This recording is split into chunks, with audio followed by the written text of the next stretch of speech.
Ceasar and I are here to talk to you about Communicate to Work. We, as LaCandace mentioned, we're both from CTEC, Communication Technology Education Center in Sacramento. But what we've done as one of our projects with CTEC is to collaborate with other agencies and specifically InAlliance, Sacramento, to work on extending our advocacy for communication through augmentative communication means to a focus also on increasing people's employability. So this slide you're seeing now says how technology, devices, and strategies help individuals expand communication to be more successful, and that's in every way, including work.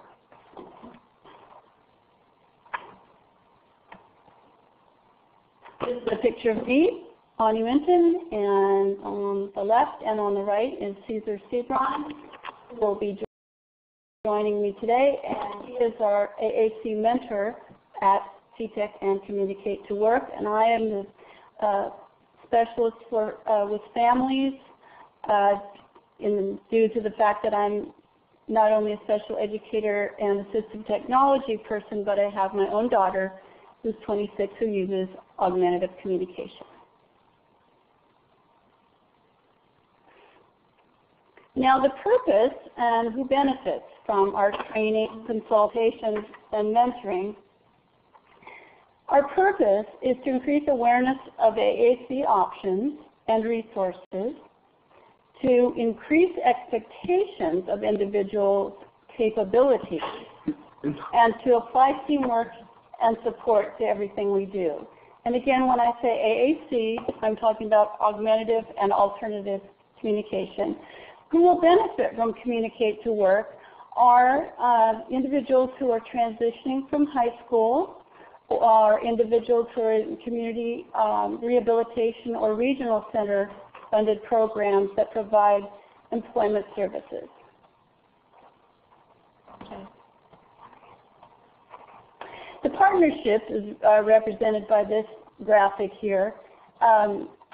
Department of Rehabilitation, InAlliance, CTEC, all form Communicate to Work. And I want to specifically point out that CTEC does not stand alone. We are a program of the Supported Life Institute.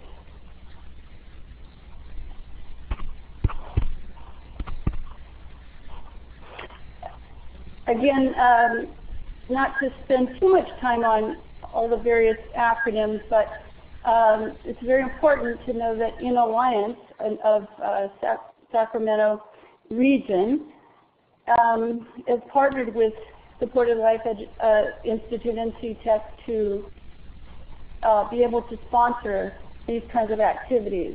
At CTEC, we have our communication technology experts, speech and language professionals, and those who are fluent in the use of communication devices who are functioning as peer mentors. There's a picture here of Ceasar using his communication device to show others at a meeting how he uses it. So with Communicate to Work, using a similar graphic here, what we have that's available is trainings. The 3X stands for 3 trainings. It's a series of 3 where we bring to your agency presenters like myself, Ceasar, Jeff Simons, who's a rehabilitation engineer, Kristen Carroll, who's a speech and language pathologist. We will be talking to you and doing group work on increasing your knowledge about augmentative and alternative communication and how it applies to increasing employability. So we not only do the 3 training sessions for the staff, but we provide individual consultations for those at your agency who could really use the help to increase communication skills, increase employability skills that revolve around their ability to communicate more effectively. With Ceasar and others on board who use assistive technology to communicate, we also have a large mentoring component. So we are looking for people in the community who are fluent or becoming fluent in using their devices to educate and be models for others who are developing the skills. Now, just the basics here, we want to show you the assistive technology categories. Assistive technology being an equipment or system that increases, maintains, or improves functional capabilities of individuals with disabilities. We have divided the assistive technology topic into these categories that can be divided differently, but it's all basically very similar. There are activities of daily living, augmentative and alternative communication, computer access and software, education and literacy, hearing, mobility and vision, and workplace accommodation. On the slide you see someone coming out of a store.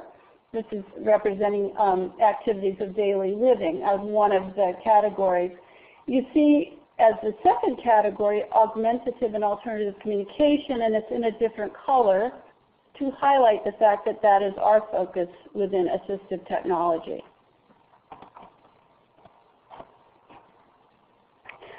AAC, or Augmentative and Alternative Communication, is customized methods and devices to improve a person's ability to communicate. On the slide you see a photo from on the left of Kate Eilif, who is another of the mentors who works with us at CTEC. She has her device in front of her on the table. There in the middle is a picture of a one-hit recorder, which represents a fairly mid-tech or low-tech voice output device. And on the right, there is a picture of a more high-tech device. In this case, it's a Tango.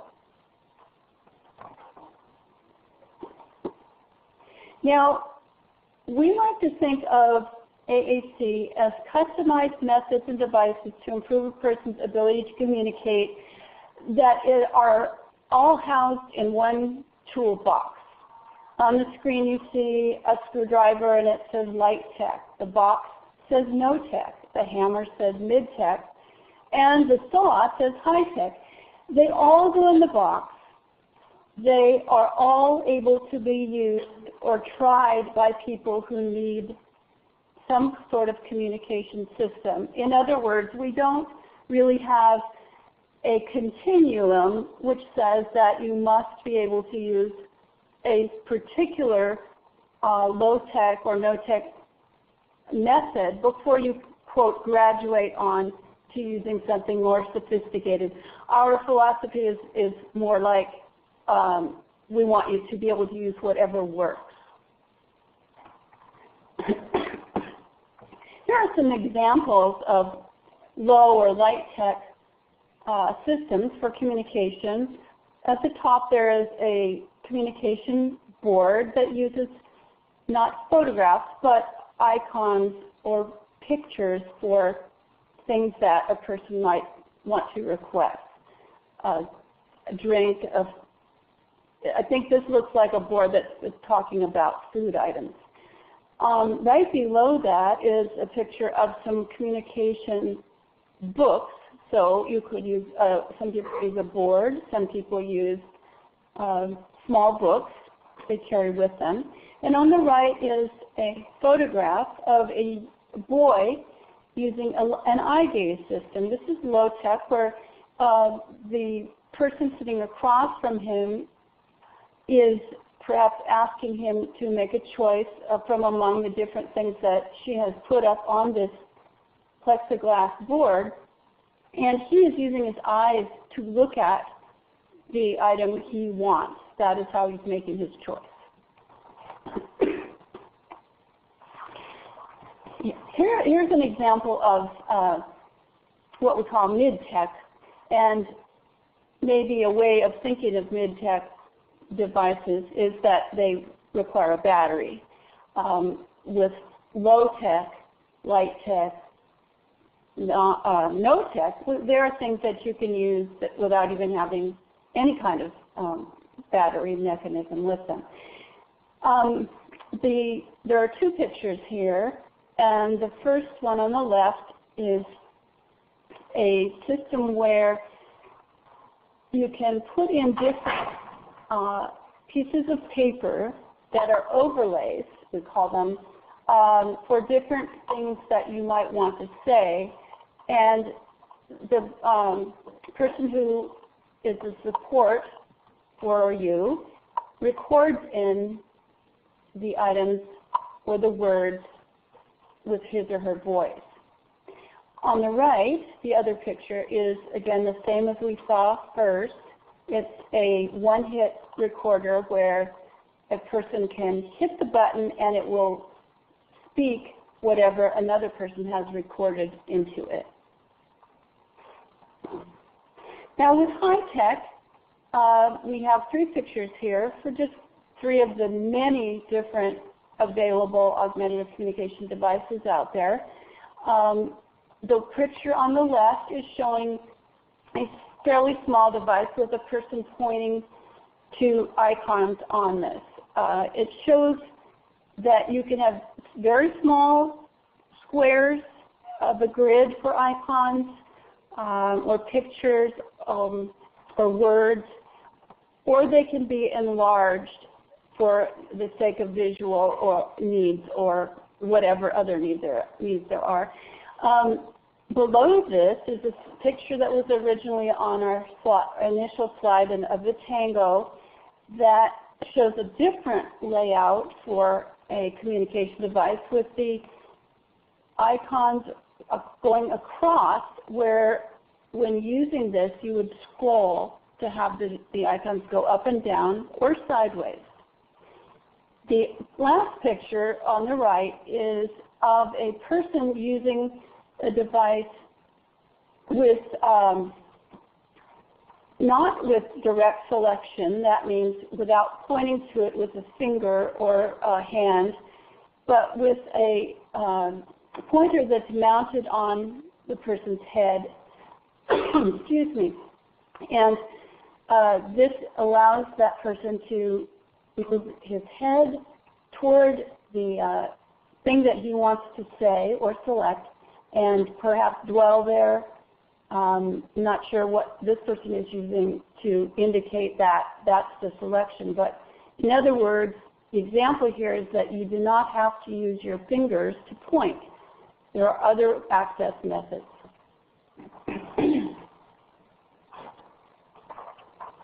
Now, this is a question. Should we ask this question? Yeah, why don't we ask this question since you have the means of responding to us here. This is about some myths that are common about AAC. So tell us, true or false, yes or no. It is necessary for AAC users to use a low technology AAC tool or technique before using a speech generating device. Yes or no? So use the green check if you think it's true, the red X if you believe it's false.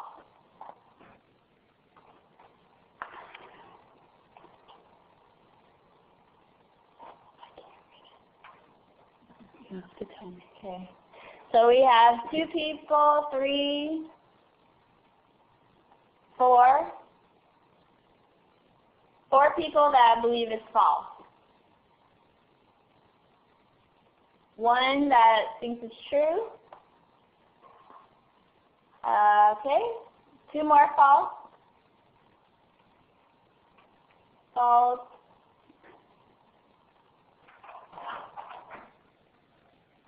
Majority of people say false. Okay, Bonnie, what's the correct answer? Well, in our view, and this comes from the research that we've done before beginning our center, this is false. There are people who may need, for example, a very sophisticated device because it's backlit. Therefore, they might need it for vision purposes. So these people would not do well at all with a low-tech tool because they wouldn't be able to see it well enough to be successful. So that's just one example to illustrate that we really don't go by the traditional notion that low-tech is easier than high-tech. It completely depends upon the individual. For a person who, in our example, who can't see the low-tech icons very well because they're paper and they're not lit up, for that person, a high-tech device is much easier to use. So, shall we go on to the next one? Yeah. All right. If an individual has some, or even just a little speech, AAC is not needed. So green check for true, red X for false. Okay? Majority of you think that is also false. Ryan, do you want to answer? Mm-hmm. I agree with you. It's false. At CTEC, we have quite a few people who've come through and who are in assessment or training now who can speak. And our co-presenter, Ceasar, today you will see, he is also able to speak, but he prefers to use his augmentative communication device, especially when talking to people who don't know him. So with a person in this example whose family or friends can understand his speech, there's no need for the device. But in a different situation, there's a great need for it. So I think the key to everything we're talking about here is that we must look at everyone completely individually.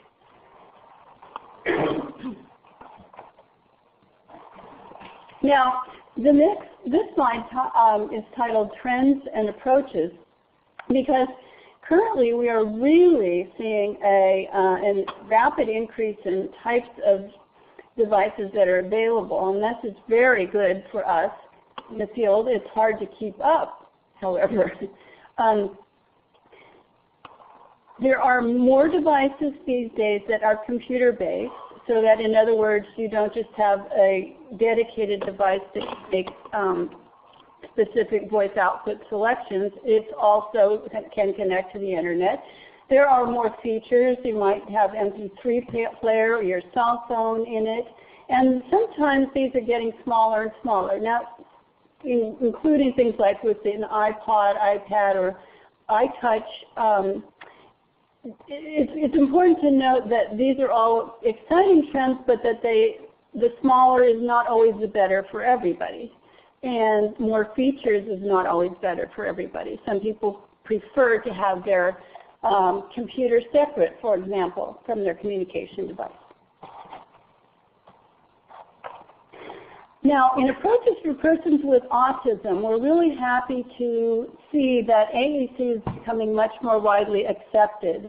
I think that part of the problem in the past is that another myth was perpetuated that if you use an AAC device, you will cease your attempting to talk. Research is showing, and our experience at CTEC is definitely showing, that just the opposite, that using an AAC device is enhancing people's ability to talk, and they are talking more when they use their devices. So strategies on teaching language, we're focusing on naturally aided language, modeling on the communication device. That's where the teacher or support person is using the device herself to talk, so that when she's speaking verbally, also pointing to the icons perhaps on the communication board. And then there's another strategy out there that has begun with persons with autism, language acquisition through motor planning, and this is a focus on meaningful communication and in a meaningful environment that has tactile, auditory, and sensory input, and focuses on the motor planning as opposed to the visual cues. It's been shown that a person does far better when the icons on his or her device remain always in the same location. That allows the person to know exactly where they are even without looking, with the example of being touch typing that we can all relate to. We want to be able to communicate automatically and not looking for the words we want to say.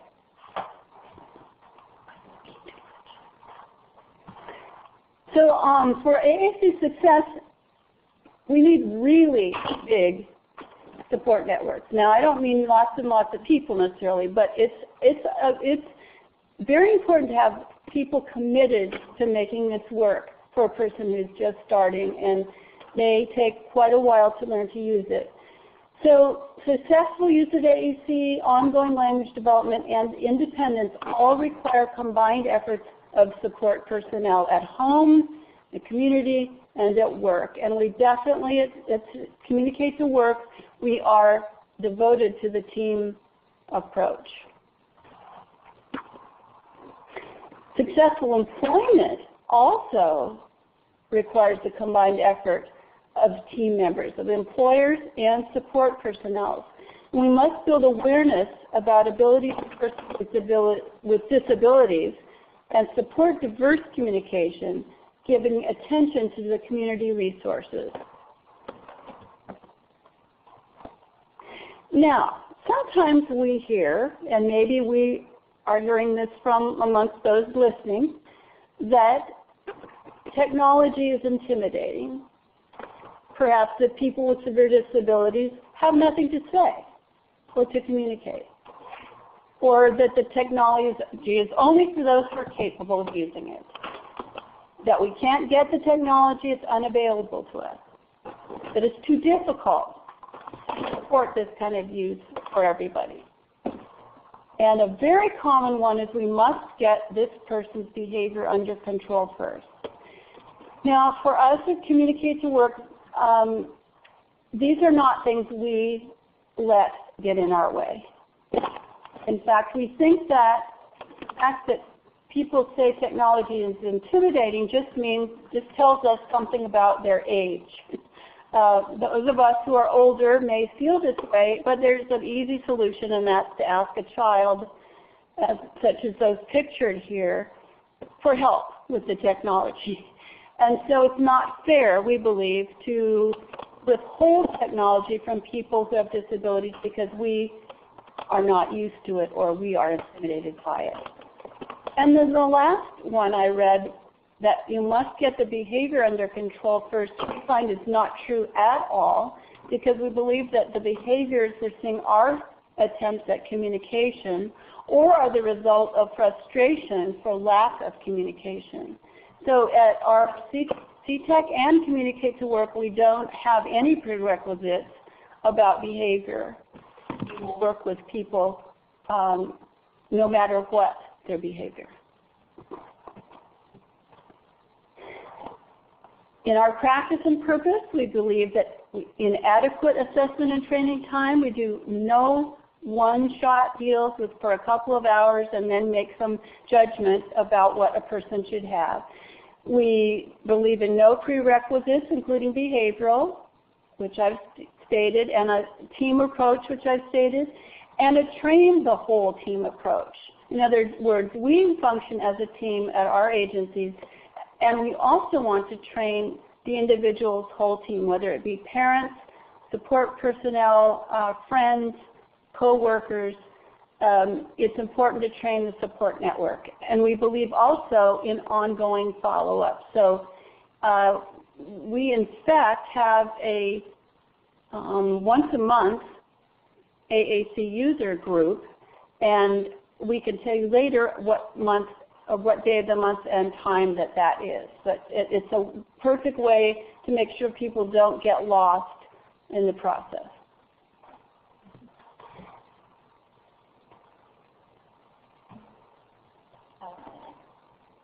So here are just a few facts that are interesting. And 56 million people with disabilities, close family, and supporters are equivalent to 1/3 of the U.S. population.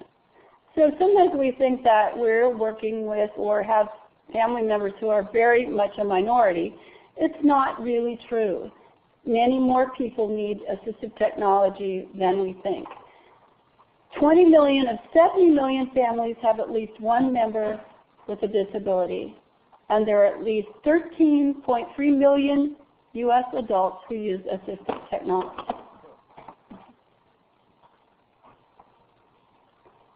From the civil and human rights movements, we see that this isn't just a very passive thing we're doing. We are out to change the way people with disabilities are seen and included. And years ago, there was a medical model that focused on people's impairments, their illnesses to be treated, and their management, and their exclusion. In other words, it was felt that in order to help people, they needed to be in a special place. But now the social model is reflected in law and recognizes the barriers and exclusions and prejudices and tries to move the community to be more accommodating. The Rehab Act of 1973, this is a little bit of law history. Non-discrimination in program activity services operated or funded by the federal government. Also requires information technology developed and used by a federal agency to be accessible, websites, TV programs, and media. Then in the Americans with Disabilities Act in 1990, which we're celebrating this year, the 20th year of this act, there's non-discrimination in employment, local and state government, public accommodation, and transportation and telephone, where we need to provide equal opportunity and equal access. Just a little more here. The Television Decoder Circuitry Act, 1990, Hearing Aid Compatibility Act, 1998. Persons with hearing impairments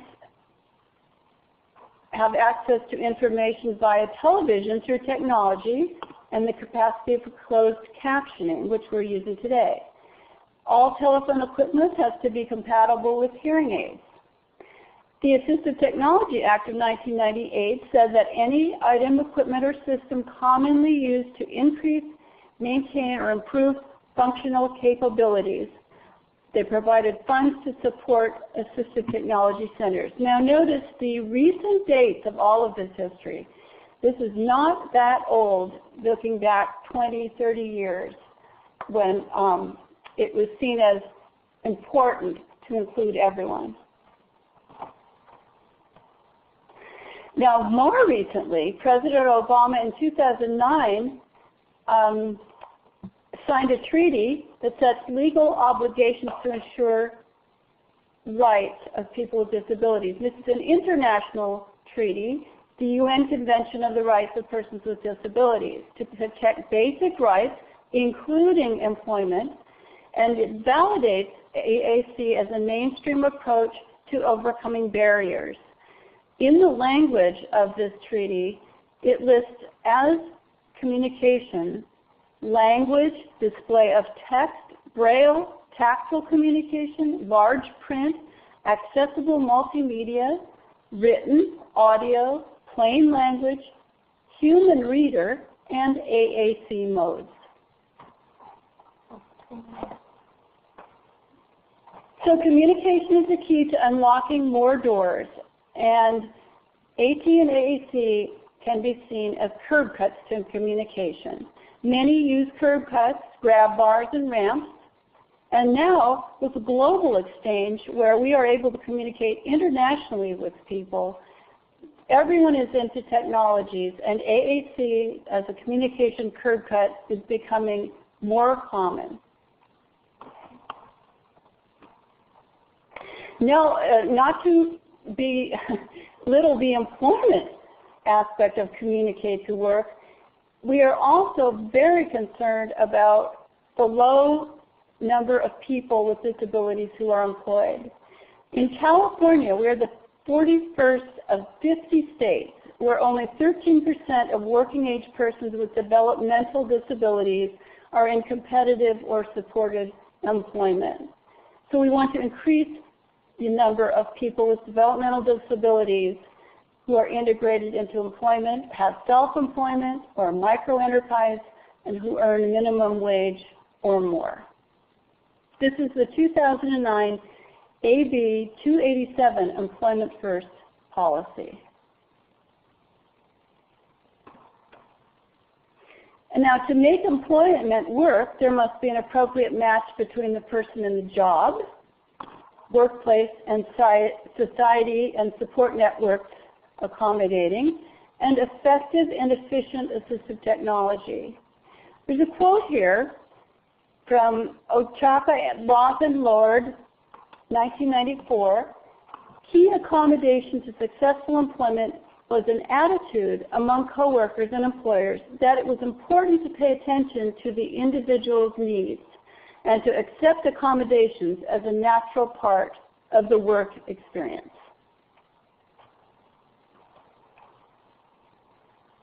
For Americans without disabilities, technology makes things easier. For Americans with disabilities, technology makes things possible. This is a quote we like to say regarding the use of assistive technology in the workplace.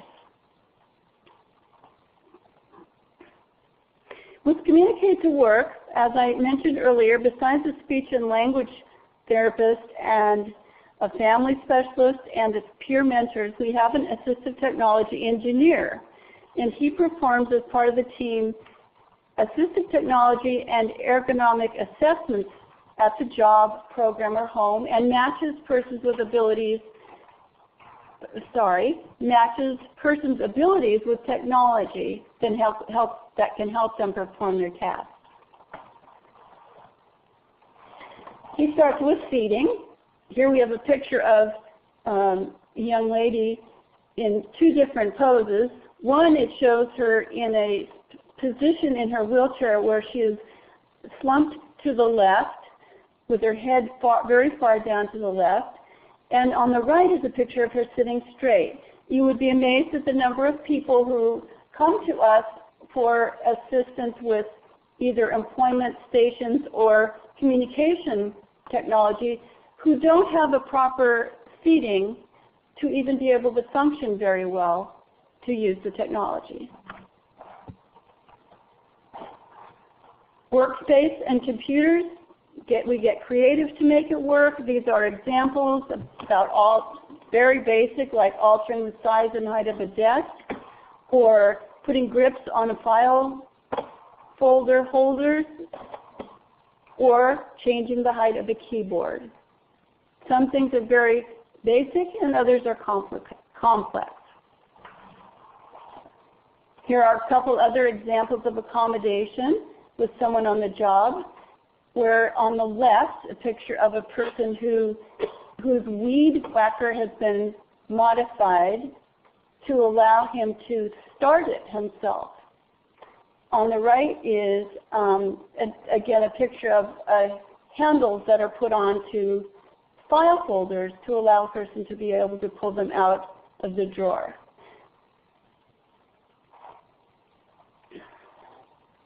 What we'd like to really let people know is that although it's serious that a child who is not able to communicate effectively is at great risk for cognitive, social, emotional, and behavior problems, it really is never too late to begin to learn to use augmentative communication.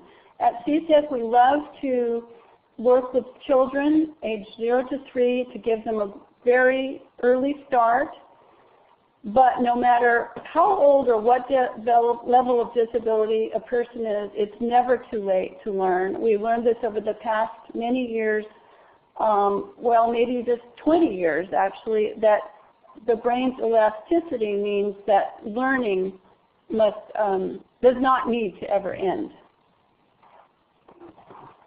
Okay. Thank you, Bonnie. So before we move on, are there any questions or comments about any of the information Bonnie has provided thus far? You can type them into the chat area. Also, you can speak through your microphone. You can hit Control F2. We have the list here, just 2 places to call. The first one, Communicate to Work. The email is for Charlene Jones, who is the coordinator for our program, and her email is cjones@inallianceinc.com. So that's CJONES@INALLIANCEINC.com. Her phone is 916-893-5337.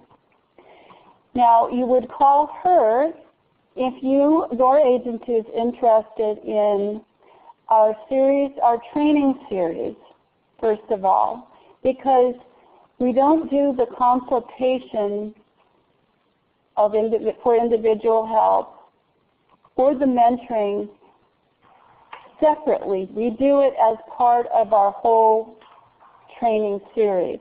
So what you need to know is that your staff, your families, whoever wants to participate, would be coming to a training, or we would come to you, to your agency, and do 3 trainings.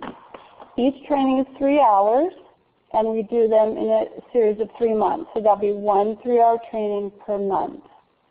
And then at the close of those 3 sessions, we would take your referrals for people you work with who might like our consultants' help, either in communication skills or in employment skills, or the combination. It's fairly broad, so we welcome your referrals. Once you've had the series of training, it's clearer what type of referral would work for you and for us. So again, our focus is largely on communication skills, but in Communicate to Work, the referrals are people we want to work with to enhance their employability as well. Or if they're already on a job, to make that job work better for the person and the company. So then the second agency listed is Communication Technology Education Center. We call ourselves CTEC. And what you would do to refer a person to us is first, it's available to people who are age 0 to 3 or adults, that is, out of the school system.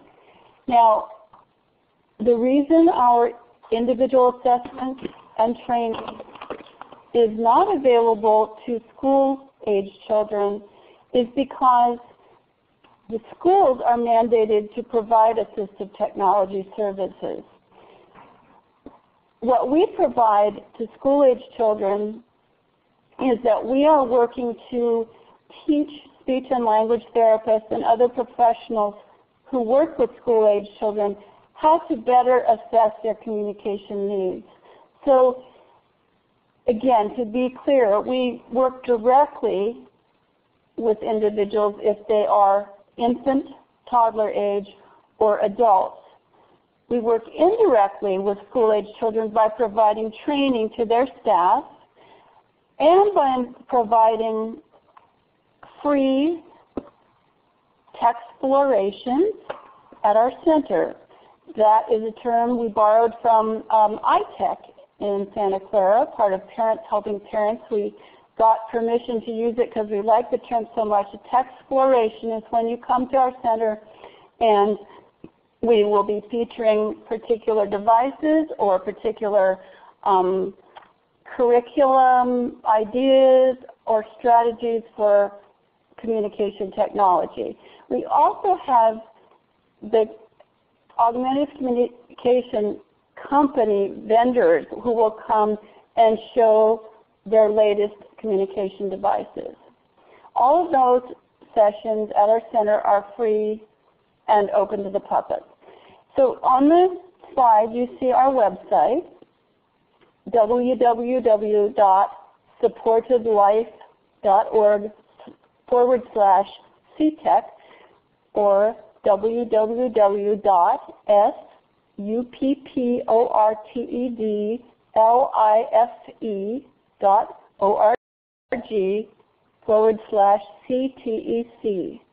At that website you will find our calendars which show you our upcoming events, and it also will tell you how to sign up for these events. Our phone number at CTEC is 916-921-5639. Thank you all very much for caring about augmentative communication and listening to what we had to say. Thank you for your time. Thank you for your time.